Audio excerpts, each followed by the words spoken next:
4 goodly horse, and of 9 hounds, 2 most in the desire of that great prince, and trencher fed, all fed that hungry flame. 12 Trojan princes last stood forth. 12 Trojan princes last stood forth, young and of torrid fame, all which set on with wicked spirits.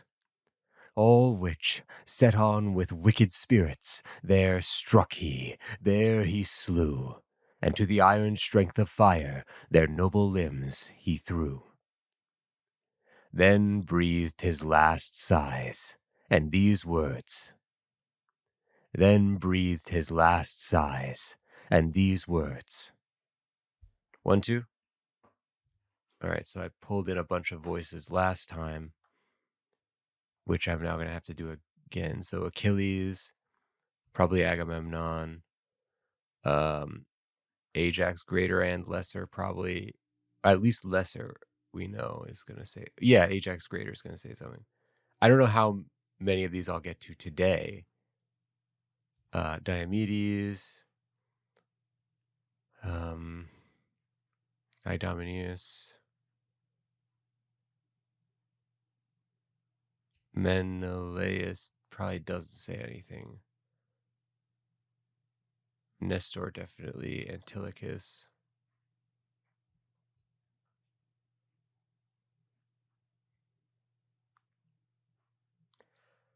I don't think Sthenelus is going to say anything. Teucer might say something when he shoots, does the bow arrow competition.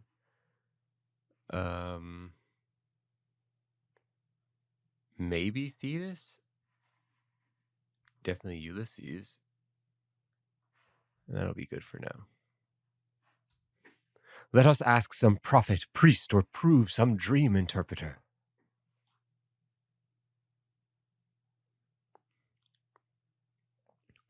And these words.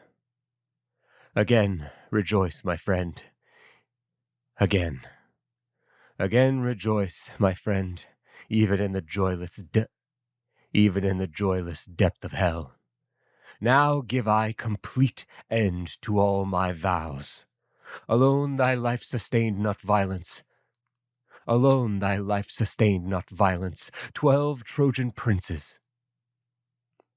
Alone thy life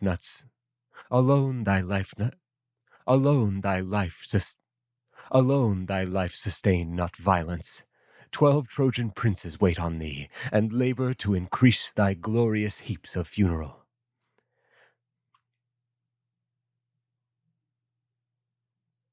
And labor to incense thy glorious heap of funeral. Great Hector I'll excuse, the great Hector of funeral. Great Hector I'll excuse, the dogs shall eat him. The dogs shall eat him. These high threats performed not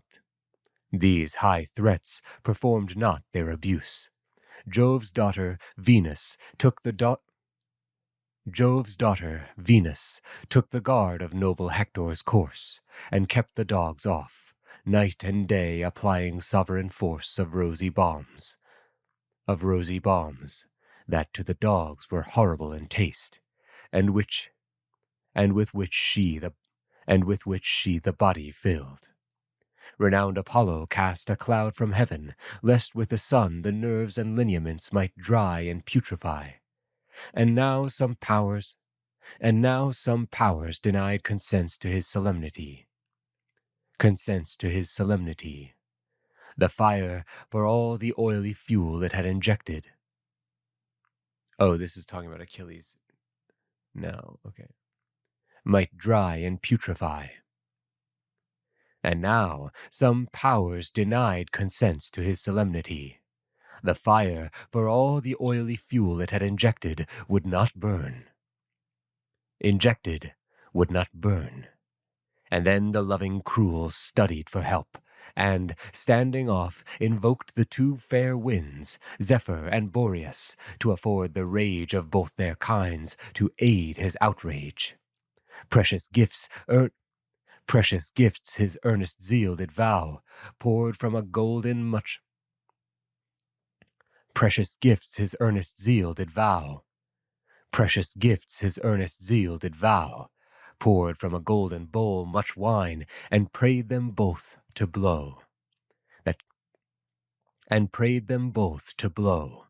That quickly his friend's course might burn, and that heap's sturdy breast embrace consumption.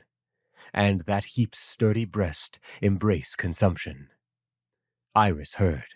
The winds were at a feast, all in the court of Zephyrus, that boisterous blowing air, gathered together. She that wears the thousand-colored hair flew thither, standing in the porch. They, seeing her, all arose, called to her, every one desired she would awhile repose and eat with them. She answered. That's when I forgot Iris's line here.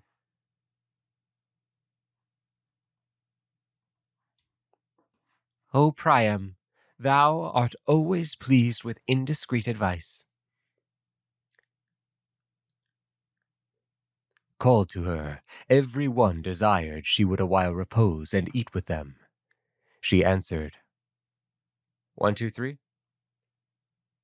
She answered, No place of seat is here. Retreat calls to the ocean and Ethiopia, where a hecatomb is offering now to heaven. And there must I partake the feast. Of sacrifice.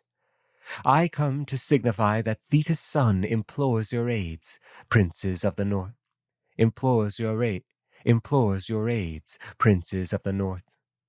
Your aids, princes of north and west, with vows of much fair sacrifice. And if each will set his breast against his heap of funeral, and make it quickly burn. Patroclus lies there, whose decease all the Achaeans mourn.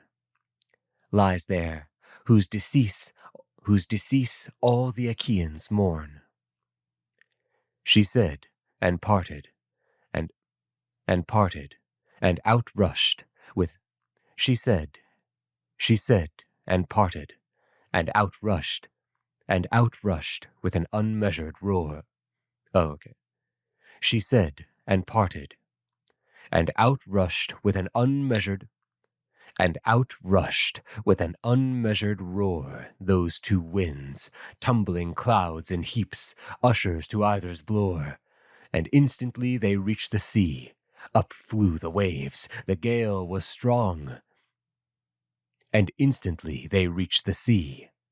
Up flew the waves, the gale was strong, reached fruitful Troy, and full upon the fire they fall. The huge heap thundered.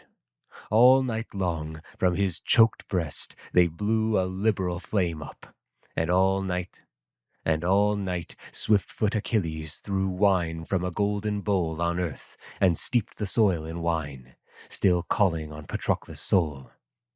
No father could incline more to a son most dear, nor more mourn at his burned bones, than did the great prince to his friend at his combustions. Still creeping near and near the heap, still sighing, weeping still. But when the day star looked abroad, and promised from his hill light, 1, 2, 3. And promised from his hill light, which the saffron morn made good, and sprinkled on the seas.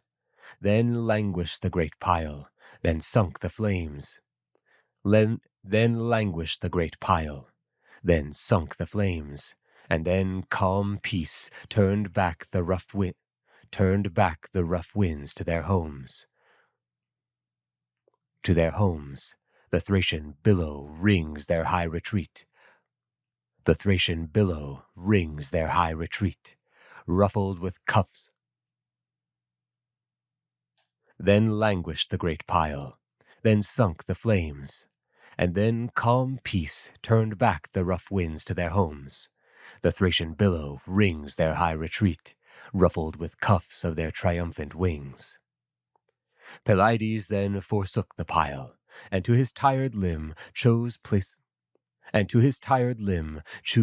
of rest, where laid sweet sleep fell to his wish on him, when all the king's guard, waiting then, perceived will to rise. Sweet sleep fell to his wish on him. When all the king's guard, waiting then, perceived will to rise in that great session, hurried in and oped again his eyes with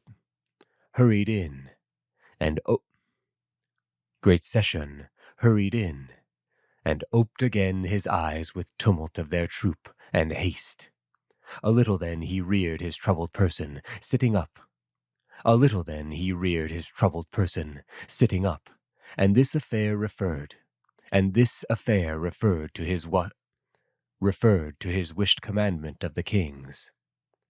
Atrides and the rest of our commanders general, vouchsafe me this request before your parting. Give in charge the quenching with black wine of this heap's relics, every brand the yellow fire made shine.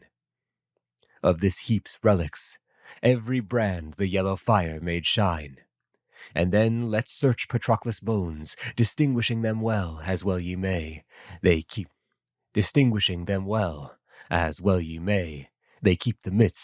rest at random fell about the extreme part of the pile. Men's bones and horses mixed being found, I'll find an urn of gold to enclose them, and betwixt the air and them 2 kells of fat lay on them, and to rest commit them, till mine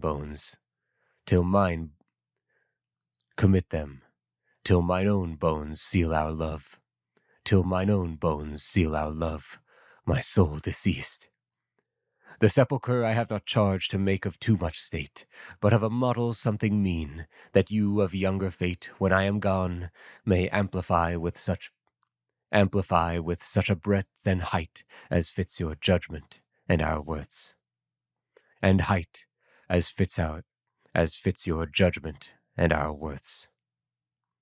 This charge received his weight in all observance.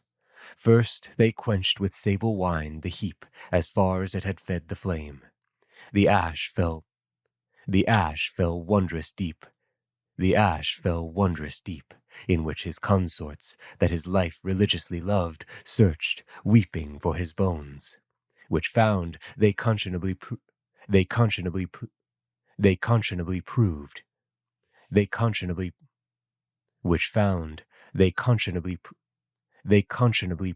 his will made to Iacides, and what his love did add.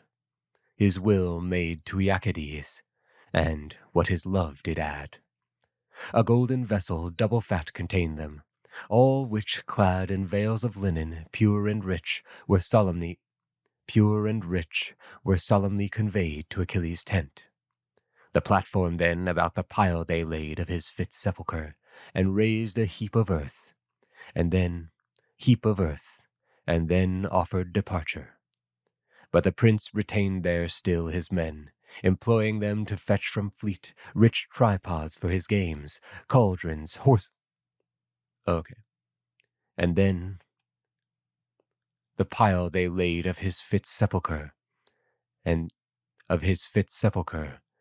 raised a heap of earth, and then offered departure.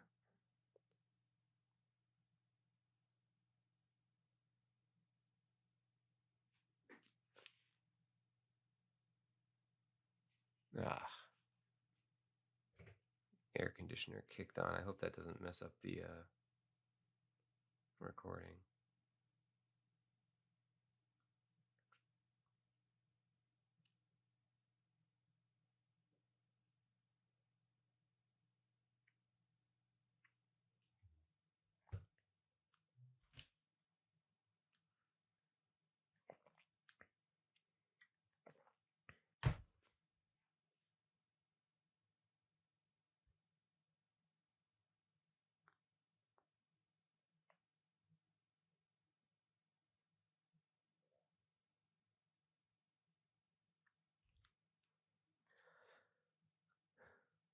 Alright, should be alright.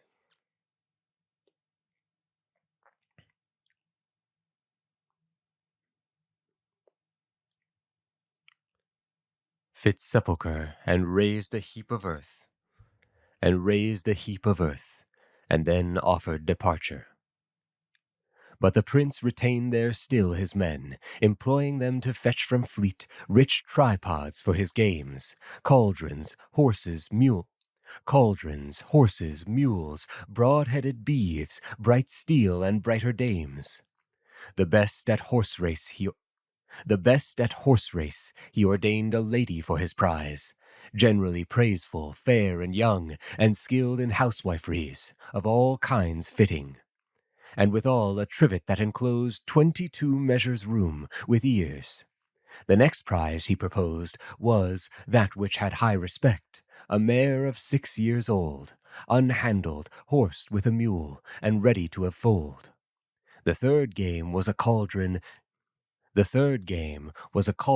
new, fair, bright, and could for size contain 2 measures. For the fourth, 2 talents quantities of finest gold. The fifth game was a great new standing bowl to set down both ways. These brought in, Achilles then stood up and said, Atrides and my lords, chief horsemen of our host, these games expect ye. I myself should interpose my most for our horse race. I make no doubt that I should take again these gifts proposed. Yet, ye all know well of how divine a strain my horse are, and how eminent. Of Neptune's gift they are to Peleus, and of his to me. Myself then will not share in gifts given others, nor my steeds breathe any spirit to shake their airy pasterns.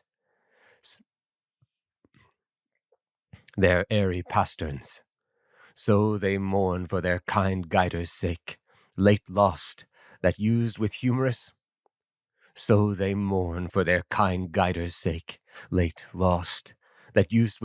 oil to slick their lofty manes. Clear water having cleansed them first, and his bane being their banes. These lofty manes now strew the earth, their heads held shaken down.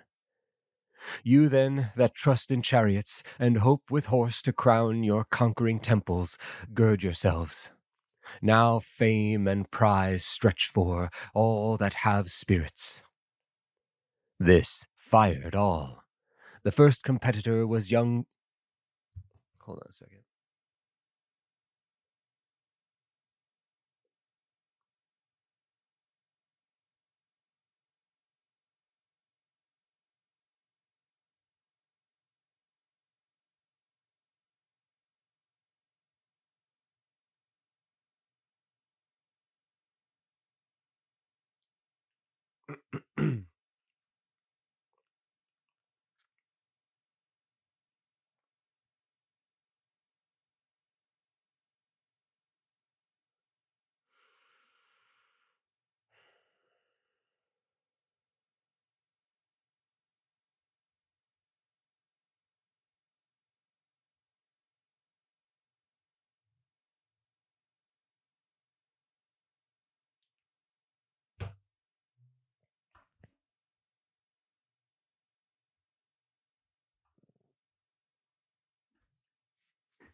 All that have spirits.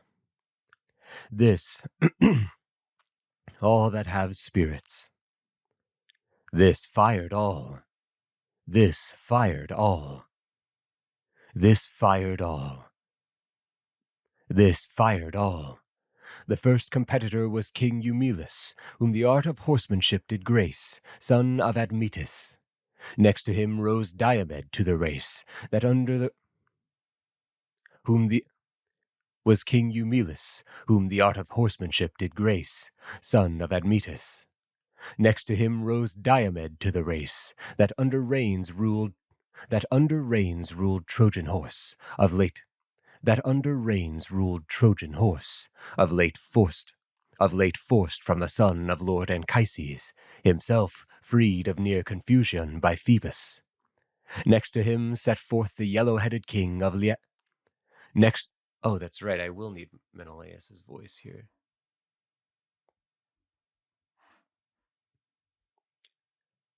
Next to him set forth the yellow-headed king of Lacedaemon, Jove's high seed. Next to him set forth the yellow-headed king of Lacedaemon, Jove's high seed, and in his managing Podargus and swift Ethe trod, steeds to the king of men, Ethe given by Echepolus probably. And let's just check on Admetus. Yep. Echepolus. Ethe.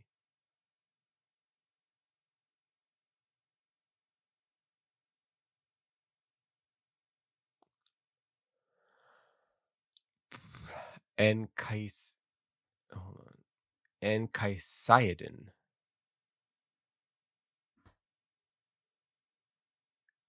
Oh, because it's saying it is talking about Aeneas, who is son of Anchises, so Anchisaidon Aeneas, I guess.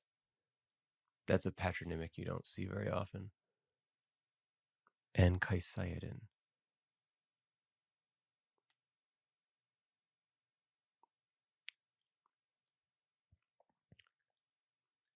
And swift Ethe trod, steeds to the king of men. Ethe. Oh wait, it's not talking about Aeneas in this part. We're on Agamemnon's horse here.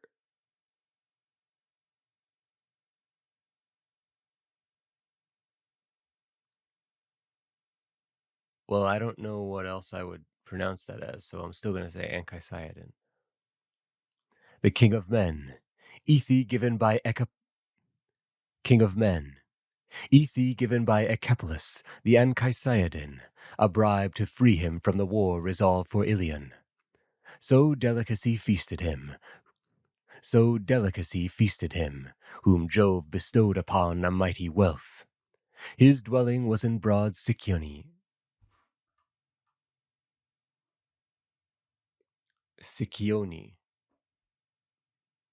His dwelling was in broad Sicyone, old Nestor's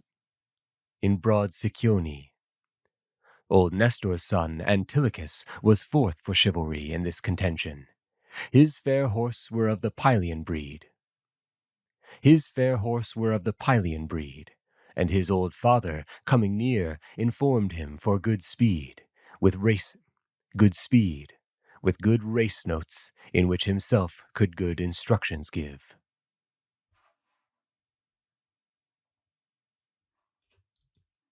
O gods, our Greek earth will be drowned in just tears. Here we go. Good race notes, in which himself could good instruction give. Antilochus, though young thou art, yet thy grave virtues live, beloved of Neptune and of Jove. Their spirits have taught thee all the art of horsemanship, for which the less thy merits fall in need of doctrine. Well thy skill can wield a chariot in all fit turnings, yet thy horse their slow feet handle not as fits thy manage, which makes me cast doubts of thy success. I well know all these are not seen in art of this address more than thyself. Their horses yet superior are to thine for their parts. Thine wants speed to make discharge of a design to please an artist. But go on, show but thy art and heart at all points, and set them against their horses' heart and art.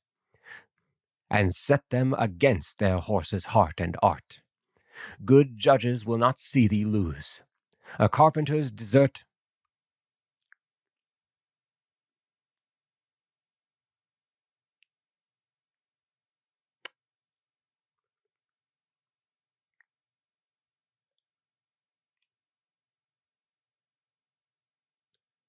He spells it as desert, like desert. But I think he means dessert because it's something the carpenter deserves. I'm going to see if I can sleuth this out a little bit.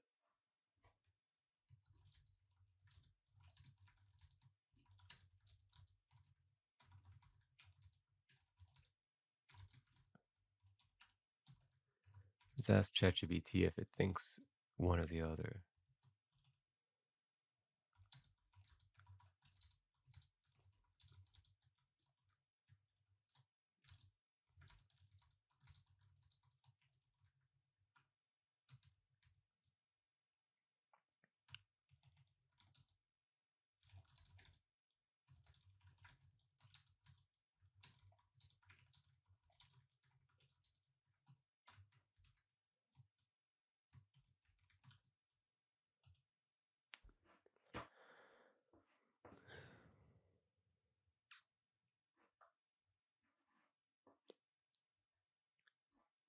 It's saying here, desert, desert means merit, worth, or what he deserves or has earned.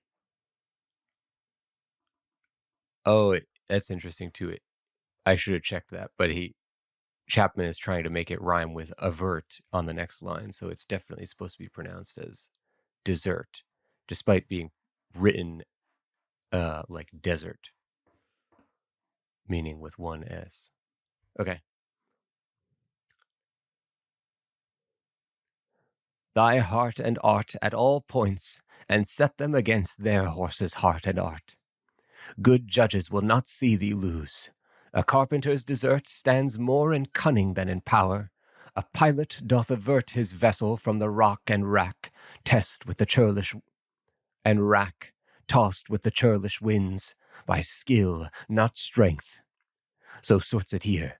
One charioteer that finds want of another's power in horse must in his own skill set and overplus of that to that. And so the proof will get skill that rests still within a man. More grace than power within a man, more grace than power without. He that in horse and chariots trusts is often hurled about this way and that, unhandsomely, all heaven wide of his end. Unhandsomely, all heaven wide of his end. All heaven wide of his end. He, better skilled, that rules worse horse, will an observance bend, right on the scope still of a race. He, better skilled, that rules worse horse, will an observance bend, right on the scope still of a race. Bear near, know ever when to rein, when give rein, as his foe before, well noted in his vein of manage, and his steed's estate presents occasion. I'll give thee instance now, as plain as if thou saw'st it done. Here stands a dry stub of some tree, a cubit from the ground. Suppose the stub of oak or larch. Either are so sound that neither rots with wet. 2 stones, white, mark you, for white. White, mark you, white for view, parted on either side the stub. And these lay where they drew the way into a strait. The race betwixt both, into a strait. The race betwixt both lying clear. Imagine them some monument of one long since tombed there, or that they had been lists of race for men of former years, or that they had been lists of race for men of former years, as now the lists Achilles sets may serve for charioteers many years hence. When near to these the race grows, then as right drive on them as thy eye can judge. Then lay thy bridle's weight most of thy left side. Thy right horse then switching, all thy throat spent in encouragements, give him. and all the rain let float about his shoulders. Thy near horse will yet be he that gave thy skill the prize. About his shoulders. Thy near horse will yet be he that gave thy skill the prize, and him rein so his head may touch the nave of thy left wheel. But then take care thou runst not on the stone, with rack of horse and chariot, which so thou bearst upon. Shipwreck within the haven avoid by all means. That will breed others delight, and thee a shame. Be wise then, and take heed, my loved son. Be wise then, and take heed, my loved son. Get but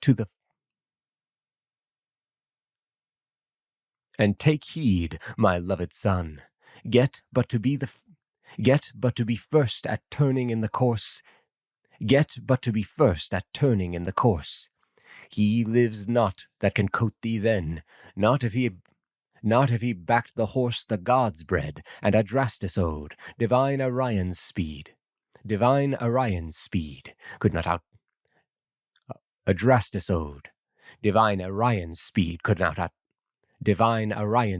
could not outpace thee, or the horse Laomedon did breed, whose race is famous and fed here.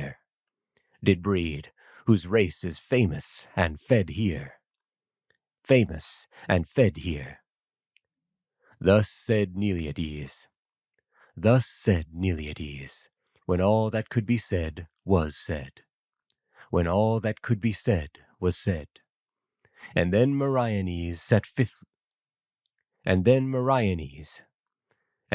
Meriones set fifthly forth his fair-maned horse. All leapt to chariot, and every man then for the start cast his proper lot. Achilles drew. Antilochus the lot set foremost forth. Eumelus next. Atrides third, Meriones the fourth. The fifth and last was Diomed, far first in excellence. All stood in order, and the lists Achilles fixed far thence.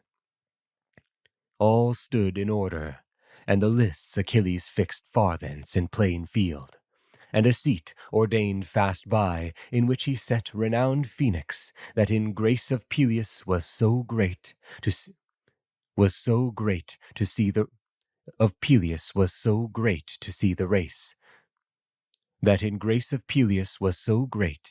see the race, and give a truth of all their passages, and start together of all their passages.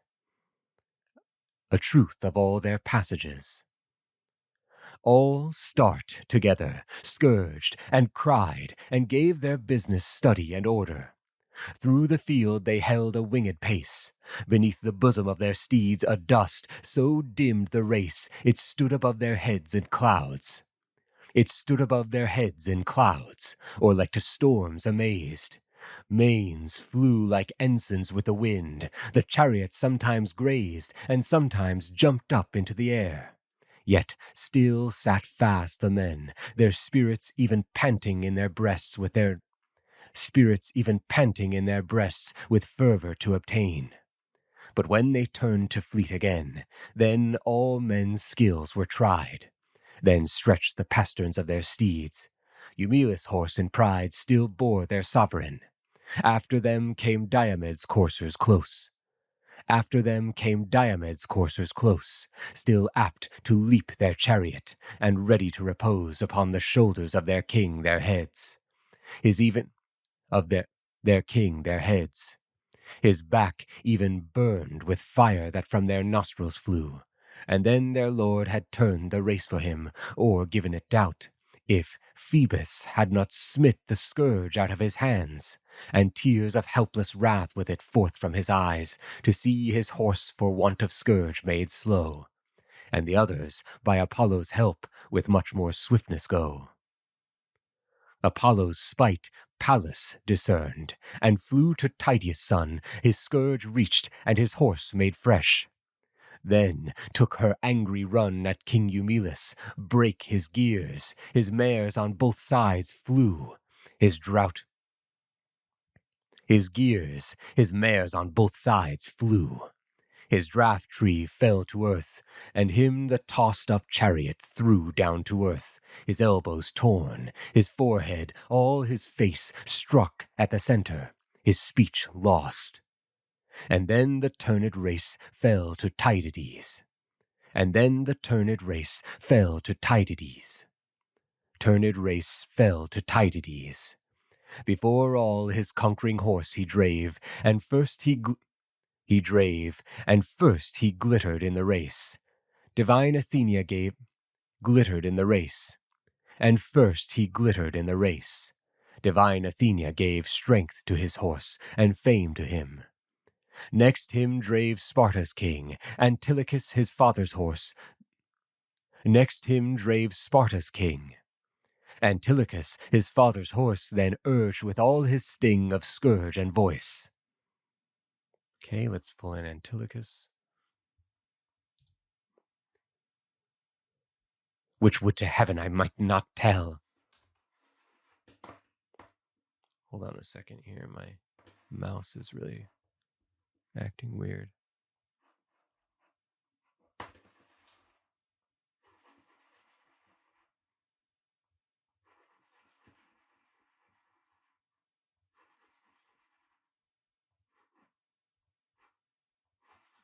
Okay. Yeah, that's better. Which would to heaven I might not tell, Menetius' son.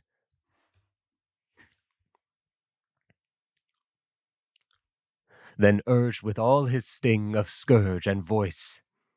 Run low, said he, stretch out your limbs and fly with Diomed's horse. Stretch out your limbs and fly. With Diomed's horse I bid not strive, nor with himself strive I. Athenia wings his horse, and him renounds. Atrides' steeds are they ye must not fail but reach, and soon, less soon succeeds this blot of all your fames, to yield in swiftness to a mare, the female Ethe. What's the cause, ye best that ever were, that thus ye fail us?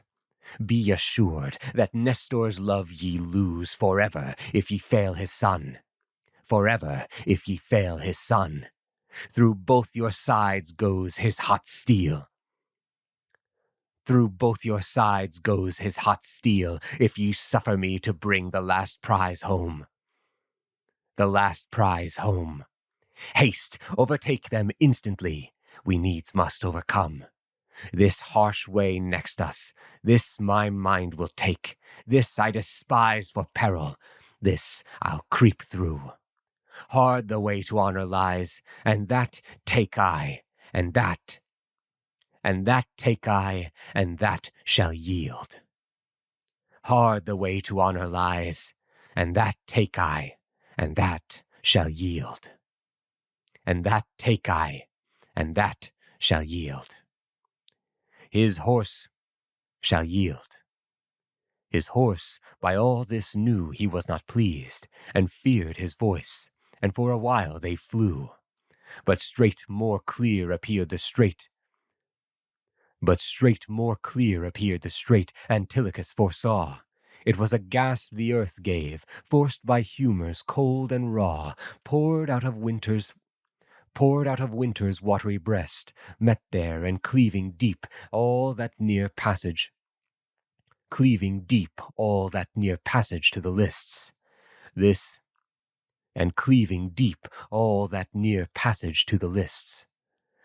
Nestor's son would keep, and left the roadway, being about. Atrides feared and cried,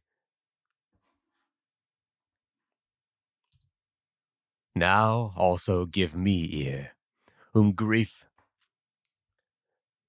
being about. Atrides feared and cried, Antilochus, thy course is mad. Contain thy horse. We ride a way most dangerous. Turn head, betime take larger field, we shall be splitted. Nestor's son, with much more scourge, impelled his horse for this, as if not heard, and he got as far before as any youth can cast a quoit. Atrides would no more, he back again, for fear himself his goodly chariot, and for fear himself his goodly chariot and horse together strewed the dust in being so dusty hot of thirsted conquest. But he chid at parting passing sore.